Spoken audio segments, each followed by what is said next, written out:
मेरा थोड़ा आपसे अरुण जी इसी से मैं शुरुआत करना चाह रहा हूं कि एक बड़ा वर्ग वोटर का ऐसा है जो मोदी जी को वोट देना है, एक बड़ा वर्ग है कि मोदी जी को वोट नहीं देना है। मैं थोड़ा इस पे आपसे समझना चाहूंगा। मुद्दे हैं, महंगाई है, बेरोजगारी है, राहुल गांधी की भारत यात्रा है, इंडिया गठबंधन का आपसी मेल मिलाप है, कार्यक्रम है, लेकिन इससे बड़ा एक और फैक्टर है कि मोदी जी को वोट नहीं देना है। मैं जरा इस पे आपसे समझना चाहूंगा अरुण भाई। जी सर, मैं विषय की शुरुआत करूं इससे पहले मैं आपको कॉन्ग्रेचुलेट कर दूं। आज आप यंग और स्मार्ट दिख रहे हैं।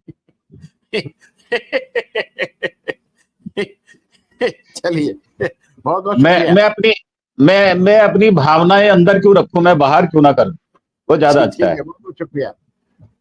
तो ऐसे ही जैसे मैंने भावनाएं व्यक्त कर दी, ऐसे बहुत सारे लोग हिंदुस्तान में हैं जो अपनी भावनाएं व्यक्त कर देते। मैं शुरुआत करता हूं, जो आपने कहा कि मोदी जी को भगवान बना दिया, वो बिल्कुल लेटेस्ट उदाहरण है हमारे संबित पात्रा जी का। संबित पात्रा जी को मैं बहुत नजदीक से जानता हूं। वो इस तरह कि मेरी समधन जिस हॉस्पिटल में 40-42 साल काम करने के बाद रिटायर हुई, उन्होंने संबित पात्रा के साथ काम किया हुआ है। वो वहां पर डॉक्टर थे हिंदू राव हॉस्पिटल में, जो कि एमसीडी दिल्ली नगर निगम का था। और शायद ये भी कहा जाता है कि एक ऑपरेशन किसी लेडी का उनसे खराब हो गया था जिसमें डेथ हो गई थी, तो उनको उसमें चार्जशीट भी मिली थी और पनिश भी किया गया था, और कई बार उनको वार्निंग भी दी गई बड़बोलेपन के कारण, क्योंकि वो पेशेंट से उतना अच्छे सलीके से बात नहीं किया करते थे। ये बात ऑन रिकॉर्ड हिंदूराव हॉस्पिटल में है। तो उन्होंने कश्मीरी गेट से अपनी कॉरपोरेशन की, म्युनिसिपल कॉरपोरेशन की सीट लड़ी और वो हार गए, जबकि वहां पर उनकी पृष्ठभूमि के बारे में बहुत सारे लोगों को नहीं पता था। ये जब टीवी में डिबेट आनी शुरू हुई और वो ओएनजीसी के डायरेक्टर बनाए गए, उसके बाद उनका एक्सपोजर बढ़ गया। अब क्योंकि भक्ति मार्ग पर सबसे उत्तम स्थान जो है वो संबित पात्रा का ही था, तो वो तो शुरू से ही मोदी जी की भक्ति में लीन रहे, चालीसा वगैरह भी पढ़ी उन्होंने, बहस भी बहुत की, और एक प्रकार से ये दर्शाया कि ये आइडियल मैन है। आइडियल मैन से धीरे धीरे धीरे वो कन्वर्ट होते चले गए, क्योंकि उनको पद में और बढ़ोतरी होती गई। करीब ऐसा सुनने में भी है कि भाई उनकी 2-2.25 लाख रुपए तनख्वाह हुआ करती थी ओएनजीसी में। तो ये लालच की जो प्रवृत्ति है, यहां से शुरुआत हुई मोदी जी के भगवान बनने की। और जो उन्होंने कहा वो मतलब अतिरेक की ऐसी सीमा थी, उसके बाद कुछ कहा नहीं जा सकता। और ये कहा कि भगवान जगन्नाथ मोदी जी के मुरीद हैं, जो कि बेहद शर्मनाक और ये मेरी आस्था को भी ठेस पहुंचाने वाली बात थी जो उन्होंने कही। और जो संपत राय जी ने कहा कि वो विष्णु के अवतार हैं, क्योंकि उनको राम मंदिर में लगाया गया, जमीनी के घोटाले उनके माफ किए गए, और बहुत सारी चीजें कही गई। उसी में, उसी सीरीज के अंदर ये आता है कि लोग प्रभावित रहे झूठ से।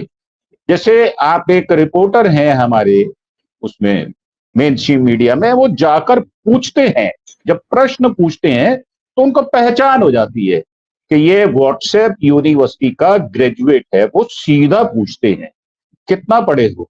अगर वो आदमी कह देता है मैंने बीए पढ़ा है, मैं पढ़ा है, तो वो पूछते हैं कौन सी यूनिवर्सिटी से, क्यों वो भी इलाहाबाद यूनिवर्सिटी के पढ़े। तो बहुत सारे लोग ऐसे आ गए कि जो मोदी जी को ही वोट देना चाहते थे, और मोदी जी स्वयं भी कहते रहे कि आपका वोट मुझ तक पहुंचेगा, आप कैंडिडेट ना देखें। कैंडिडेट कोई भी हो, कैंडिडेट अगर सिर्फ आदमी का पुतला हो तो भी चलेगा।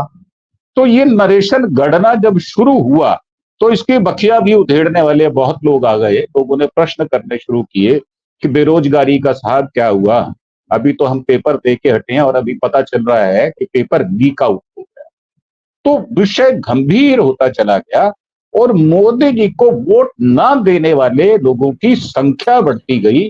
धरातल पर यह देखने में आया जो प्रश्न करने वाली जनता थी वो वोटर में जब कन्वर्ट होनी शुरू हुई जनवरी 22 को, जब रामलला मंदिर का उद्घाटन हुआ, तो वहां से ये जो अतिरेक हुआ कि मोदी जी विष्णु के भगवान हैं, तो ये भ्रम टूटना शुरू हुआ और लोगों ने बड़े मतलब ऐसे सवाल, कड़े सवाल खड़े कर दिए कि मोदी जी के पास जवाब नहीं था। आज वैसे रात को उनका न्यूज 24 पे एक मानव गुप्ता करके हैं, और ये वही मानव गुप्ता हैं जिनको विजय वर्गीस ने ये कहा था कि तुम्हारी औकात क्या है। तो ये बड़बोले लोग बहुत हैं, इनके अंदर कोई एक तो बड़बोला आदमी है नहीं।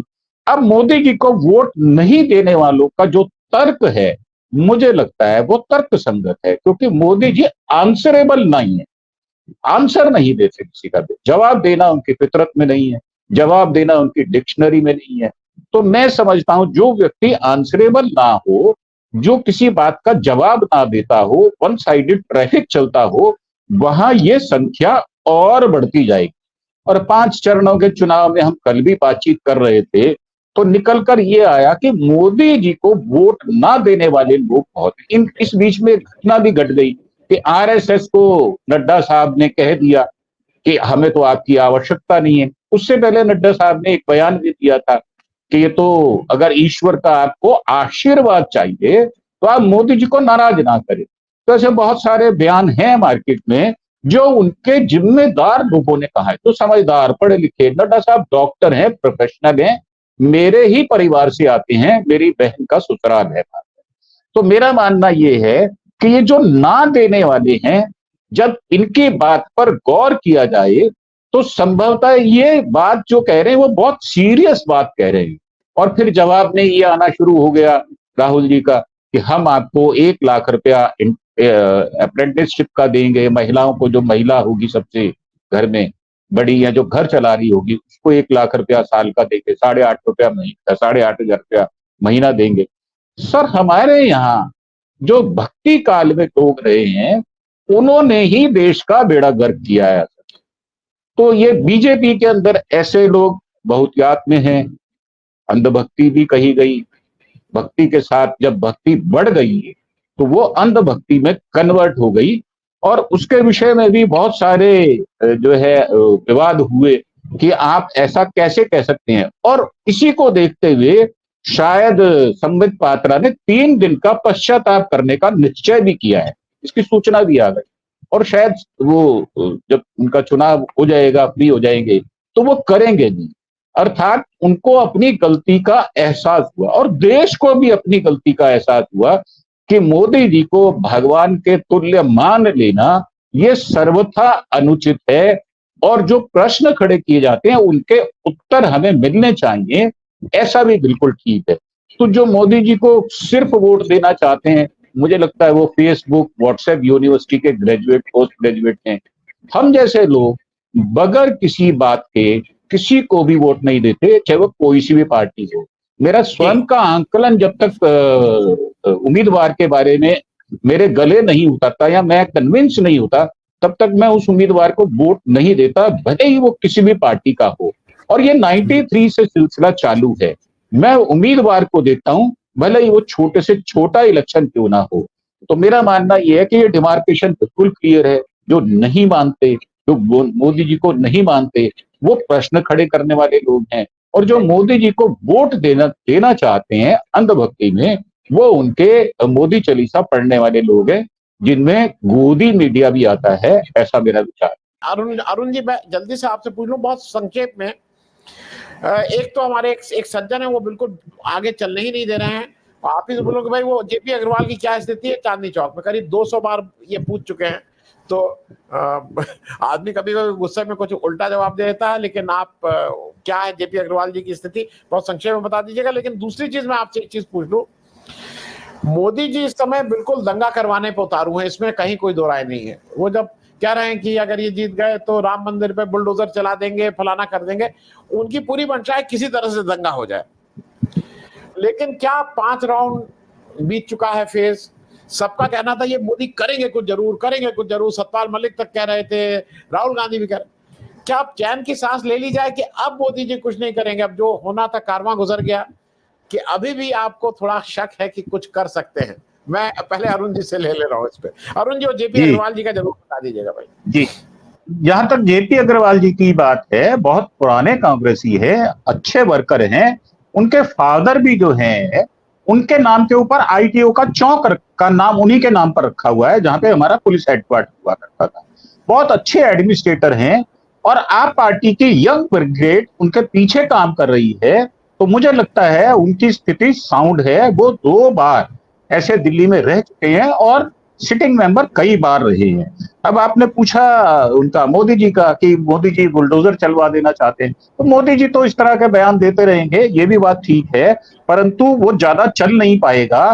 क्योंकि अब जो है वो आपकी बात ठीक है कि नीरज जी का जो गोपाल दास नीरज का आपने बताया, ये उनका लिखा हुआ है, कार वहां गुजर चुका। अब सिर्फ सिवाय देखने के और कुछ नहीं है। मैं 3-4 पॉइंट और छोटे छोटे बता देता हूं 1-2 मिनट में ही, कि कलकत्ता हाई कोर्ट के जो अभिजीत गंगोपाध्याय हैं, उनको 24 या 48 घंटे के लिए बैन किया गया है। पीओ को ले लेंगे, ये शाह साहब का बयान फिर से आना शुरू हो गया है। और सीएसडीएस के संजय कुमार कल एक डिबेट में थे, जिसमें उन्होंने ये माना है कि बीजेपी 272 या इससे कम सीट पर आने वाली है। ये बात अब स्पष्ट रूप से रेखांकित हो चुकी है, इसमें भी कोई दो राय नहीं है। तो मेरा मानना यह है कि बीजेपी आज हाशिए पर खड़ी है और स्ट्रगल कर रही है, इसमें कोई दो राय नहीं।